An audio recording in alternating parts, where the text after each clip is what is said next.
The second part of this system is obviously the fish component. This tank room has the capacity to produce 4,000 kilograms per year. As this was to become the main training center, we wanted to separate the fish from the vegetables in the greenhouse, in order to maintain a better temperature control of the fish environment, and limit access to just essential personnel. The greenhouse would be the focus in terms of production and general activity, so isolating it made sense. Our biggest issue and challenge during the construction of this project was materials. Not only did we struggle to get the construction materials, but also specialized equipment, such as tanks, valves and piping commonly found in the aquaculture industry, are just not available here locally. We could have imported the items from South Africa, but the idea of this project was not to have the perfect system, but one which could be affordably replicated by many other people.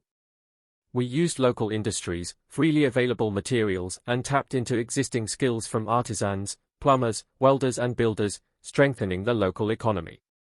The entire system was off-grid, running entirely on solar energy.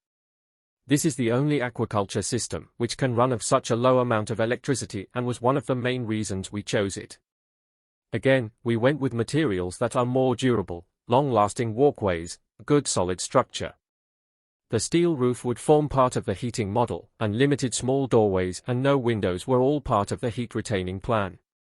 Insulated ceiling, with ducted natural vents bringing in warm air into the roof, and expelling cold air during winter.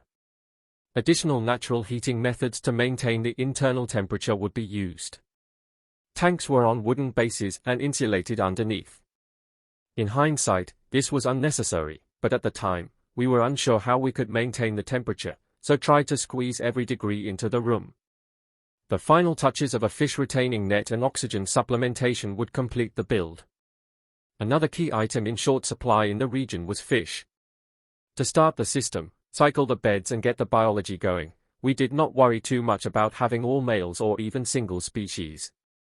We used what we could, which meant a trip to the local dam.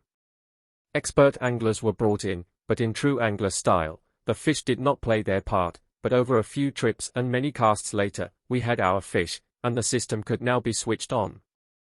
Once the system was working and everything could move on to business as usual, we brought in some fingerlings, which survived the 300 kilometers road trip. We now were farming fish and within a few months, our fingerlings were almost pan size.